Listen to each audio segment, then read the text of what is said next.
That's a very good question.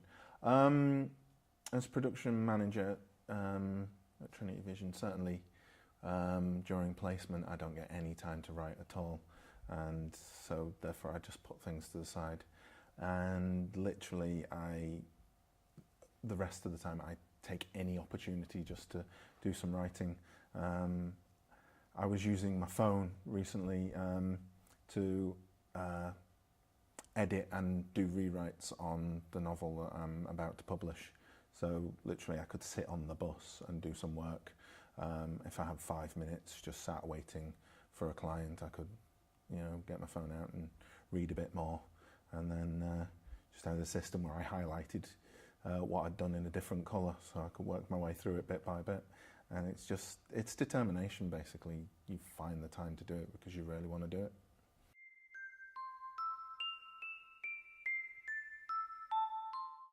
Well, the writing came first.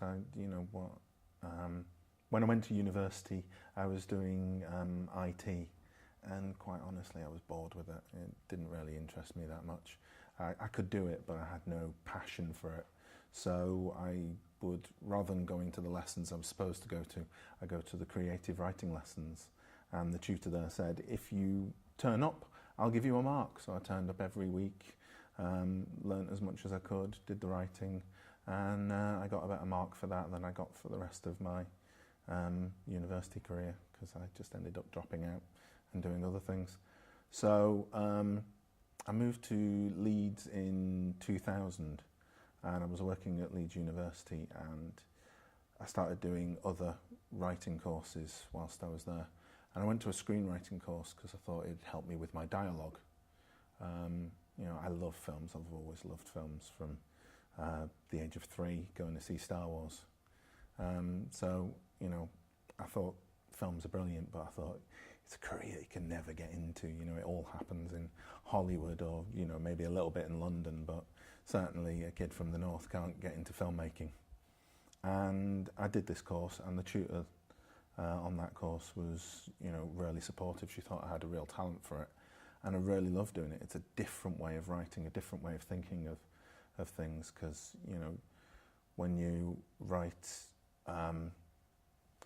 for books and short stories, you're describing a lot of internal ideas as well as external, whereas with script writing it's purely about how the character moves and what they do, and everything has to come out through the performance. So the script writer has to inform the performance of whoever will be doing it.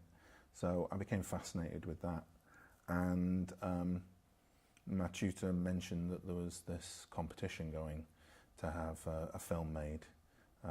It was a 10-minute short film, so I applied for that and miraculously got it.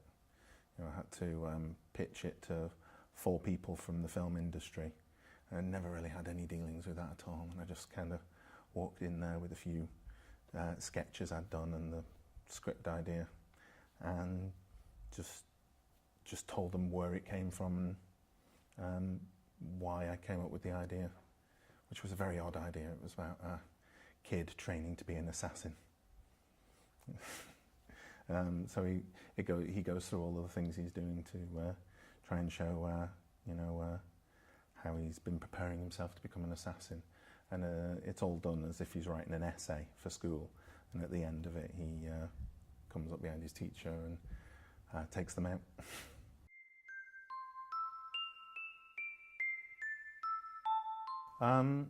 Well, I've been writing now since I was a teenager. Started off very badly, just writing all sorts of rubbish, and then just developing my writing ability through practicing it. And every time I got an idea, I'd write the story and I'd just collect them and kept hold of them. All the time thinking one day the big idea will come to me and I'll write the novel and I'll become this huge successful writer, with no idea of how to do that. And I was writing all sorts of different things, trying novels that fell by the wayside for one reason and another. But all the time I was writing these stories. So from the age of 19 until just a couple of years ago, I had all of these stories, so I collected them together and sort of looked through them and decided, I was about to turn 40. Now's the time to put something out, make myself a professional writer, and tick that off my list of things to do.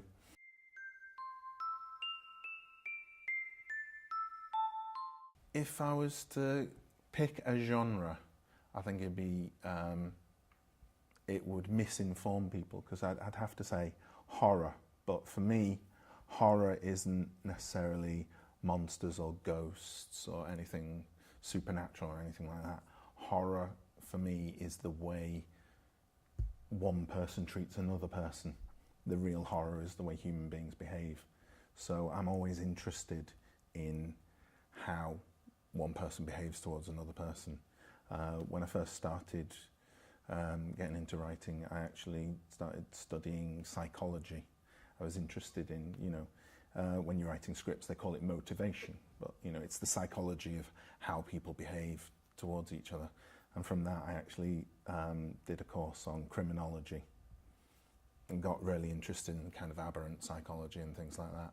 And it's all about teasing out, why people behave in the ways they do, and trying to understand why humans do things that are entirely stupid, but they think they're right.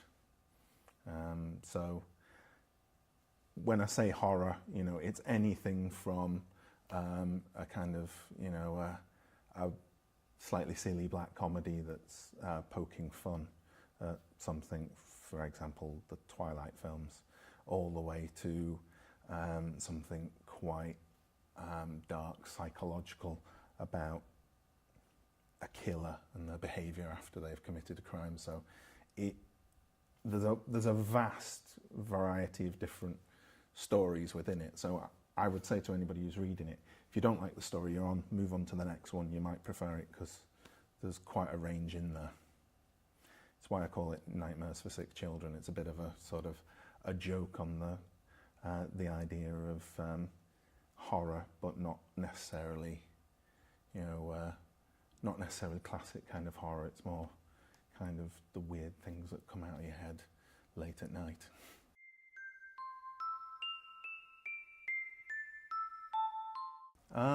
Yeah, I'd say,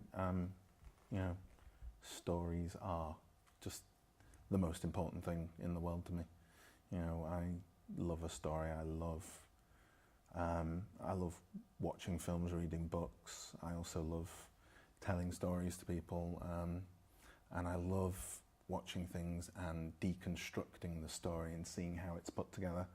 My wife and I, we'll watch a 2-hour-long film, but it'll take us 5 hours, because we keep stopping to discuss how the characters behave and why they behave like that, and why the writer has made a specific choice on something, and what are the other choices.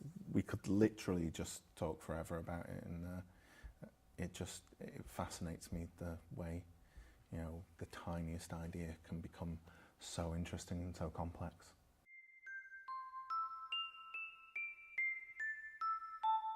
When I come up with an idea, I usually come up with the beginning and the end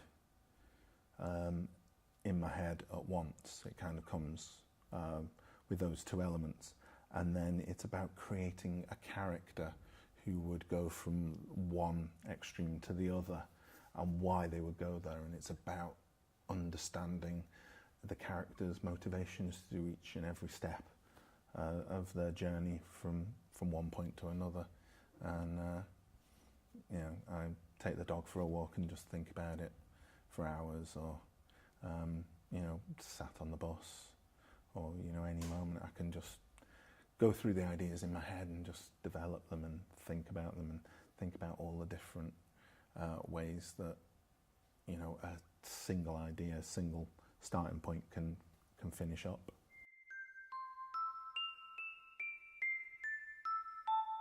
As I say, I have the beginning and the end, and then knowing where it starts, knowing where it finishes, it's filling in the middle bit with how they get there. It's like You know, for example, if you start at Land's End and you head into John O'Groats, there's a million different places that you'll go through. You know, all these different places with different people.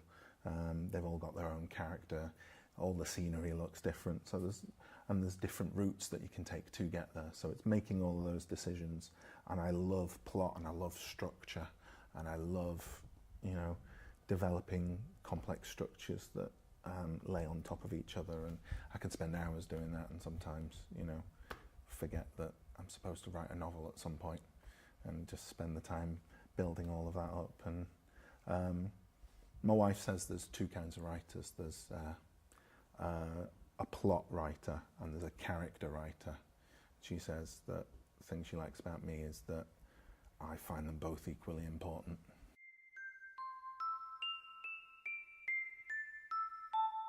Well, a lot of the stuff I write is, you know, it's classic narrative based because, you know, I like storytelling. I think the greatest structure that was ever created was the 3-act structure. You know, the Greeks knew thousands of years ago that the 3-act structure, your beginning, middle and end, is the way to tell a story. But I like to test my ability to write, so I like to play and try different things. So I wrote an experimental novella where I completely deconstructed the concept of narrative, removed the writer imposing the narrative onto the story, and it was written in individual paragraph blocks that can be read in any order, and hopefully a narrative will come out of that just from what's being written. The complexity of doing that meant that I had to find a subject that I knew intimately, so it became, you know, autobiographical. So it's about a particular time in my life, and every section is written about the moment at the time I wrote it, and then, as I say, it was put together later in a semi-random order, and hopefully a narrative does come from that. But you know, that's just one of the ways I tried. Once I'd done that, put that aside, and I decided, as I'm so fascinated with structure, I would remove the structure from that and the novel that I'm about to publish, The Immortals. I didn't have my beginning, middle and end when I started it. My beginning, and I was developing it and processing it as I went on, as a way of testing my ability to write a story. You know, can I produce it on the fly? I suppose it's up to the reader to decide if I actually succeeded at that. But I think it's important for a writer, in order to, you know, be producing something that is fresh and is interesting, to question why they do things, and literally go back to the drawing board and say, you know, this is a new project. I will approach this as if I've never written anything before and try new ways of doing it. And, you know, the novel that I'm writing at the moment is heavily historically based. It's set during the end of the Roman occupation of Britain. So with that one, there was an awful lot of research that I've been doing, and I've literally been making the food that they would have eaten, and, you know, going to the places as much as I can where the events happened, so that I get a whole new perspective on it when I go to write it.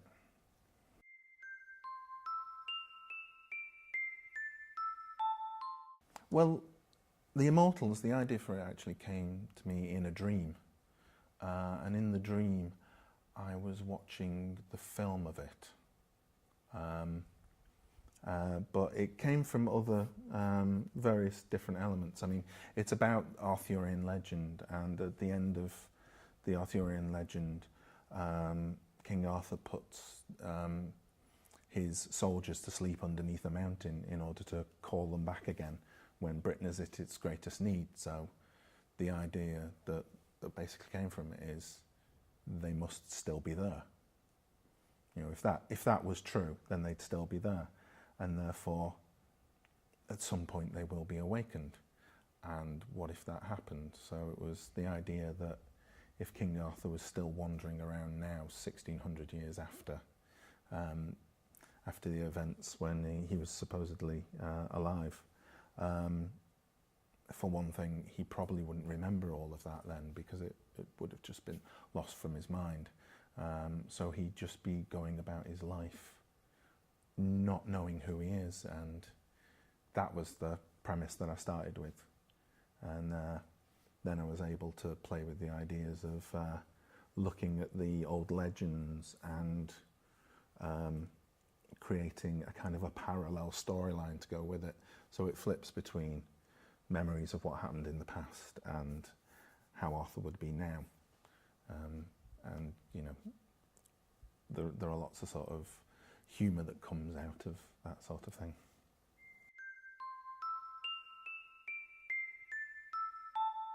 My aim is that it will be going live by the 21st of February for the Indie Writers Festival. So hopefully the day before or that very day.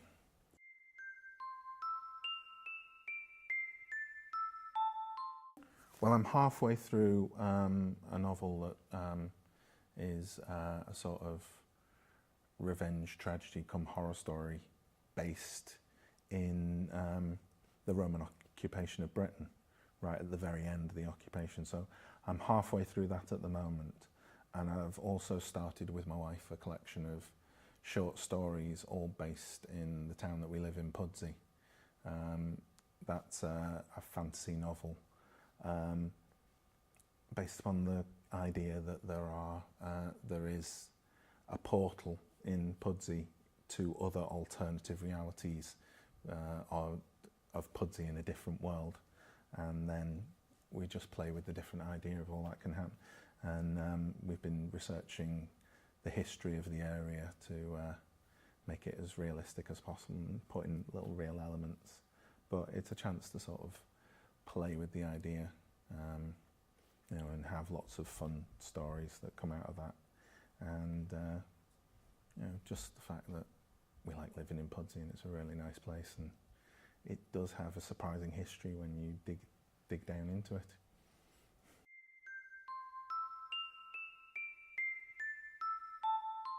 I have to say I was inspired by one of my favourite writers, Alan Moore, who did a book where everything that happened in that was based in Northampton in a 10-mile radius, but in a 3,000-year span. So he did Northampton when it was a village in the Stone Age, all the way up to present day. And all of the stories that he chose were events that supposedly happened in the area, whereas we've decided to go with a more fantastical element to it.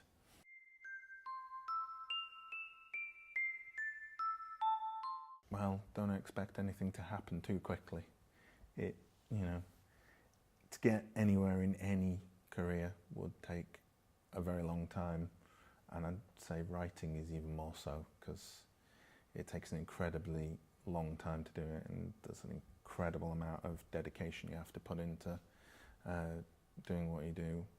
So if you don't absolutely love it, then I wouldn't advise that you do it. I mean, I can't not do it.